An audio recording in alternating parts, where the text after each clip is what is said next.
Bonjour à tous et à toutes. Aujourd'hui, nous sommes le jeudi 19 mars 2020, 79e jour de l'année. Et il reste 287 jours pour finir cette année. Le 19 mars, nous fêtons Saint-Joseph. Et les fêtes du jour, les fêtes à souhaiter sont donc Joseph, Jean-Joseph, José, Josépha, Joséphina, Joséphine, les Josettes, Josiane, les Josie. Et je crois que j'ai fait le tour. Oui. Dicton du jour 19 mars du 19 mars 2020. Pour la Saint-Joseph, chaque oiseau bâtit son château. Et le chaud à la Saint-Joseph, l'été sera bref. Conseil jardinage du 19 mars. Aujourd'hui, c'est le moment de planter des arbustes de terre de bruyère, de tailler le laurier rose, de planter les pommes de terre primeurs. La carte du jour est issue du jeu de cartes Amour universel. Carte oracle de guérison. Et la carte s'intitule Chagrin. Chaque émotion, même douloureuse, est un cadeau qui nous est offert. Parfois, nous réalisons que quelque chose est précieux au moment où il a disparu. Ainsi, considérez que rien n'est jamais vraiment perdu, car dans le domaine de l'esprit, tout existe pour l'éternité. Les événements de la vie ne sont qu'un moment de cette réalité éternelle. Dans ce laps de temps, vous pouvez approfondir la qualité des relations que vous vivez en famille, en amour ou avec vos amis.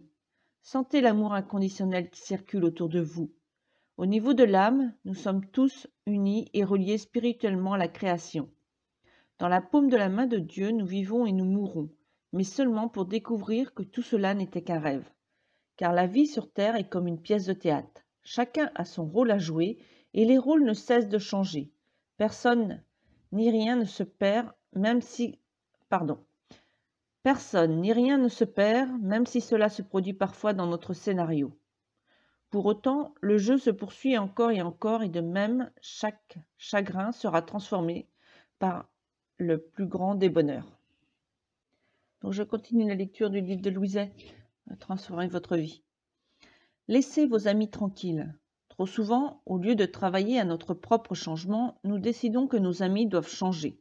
C'est une autre forme de résistance. Au début de l'exercice de ma profession, j'ai connu une cliente qui m'envoyait auprès de tous ses amis à l'hôpital. Au lieu de leur apporter des fleurs, elle leur offrait des services pour résoudre leurs problèmes. J'arrivais donc auprès d'un malade, mon enregistreur à la main, et la personne en question ignorait qui j'étais et le but de ma visite. Je n'avais pas encore appris à ne jamais travailler, à moins qu'on ne me le demande personnellement.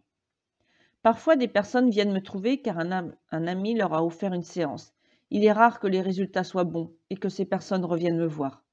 Nous avons souvent envie de partager ce qui nous est bénéfique, mais nos amis ne sont pas forcément prêts à changer en même temps que nous. Cela est déjà assez difficile pour nous-mêmes. Vouloir imposer le changement aux autres sans leur accord s'avère totalement impossible et risque de briser une amitié. Si je bouscule mes clients, c'est parce qu'ils ont décidé de recourir à mes services. Je laisse mes amis tranquilles. Le travail du miroir. Les miroirs nous renvoient nos sentiments par rapport à nous-mêmes. Ils nous montrent clairement ce que nous devons changer si nous désirons mener une vie heureuse. Je demande aux gens de se regarder dans les yeux et de se dire quelque chose de positif chaque fois qu'ils passent devant un miroir. La manière la plus efficace d'enregistrer des affirmations positives consiste à se regarder dans un miroir et à les dire à haute voix. Ainsi, on se rend compte immédiatement de sa résistance, ce qui permet de la surmonter plus rapidement. Je vous conseille même de garder un miroir auprès de vous pendant que vous lisez ce livre. Utilisez-le pour vos affirmations et afin de détecter vos résistances. Il reflètera également votre évolution et votre épanouissement.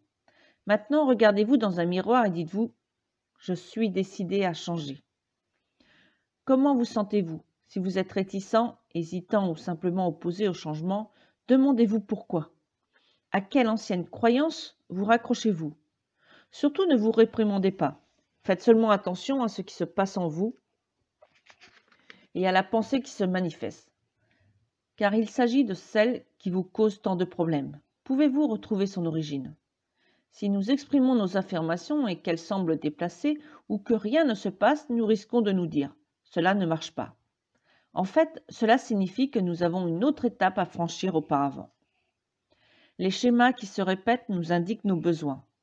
À chacune de nos habitudes, à chaque expérience que nous vivons et revivons, à chaque structure que nous répétons correspond un besoin en nous. Ce besoin est lié à une croyance. Si ce besoin n'était pas là, nous n'aurions pas, nous ne ferions pas, nous ne serions pas ce qu'il provoque. Quelque chose en nous crée l'obésité, les relations frustrantes, les échecs, les cigarettes, la colère, la pauvreté ou toute autre chose qui nous pose problème. Combien de fois nous sommes-nous répétés « Je ne referai plus cela ». Mais la journée n'est pas terminée que nous avons repris un morceau de gâteau, une cigarette, dit une parole blessante à quelqu'un que nous aimons, etc. Puis nous classons le problème en nous disant « Oh, tu n'as pas de volonté ni de discipline.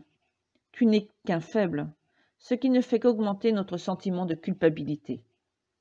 La volonté et la discipline n'entrent pas en ligne de compte.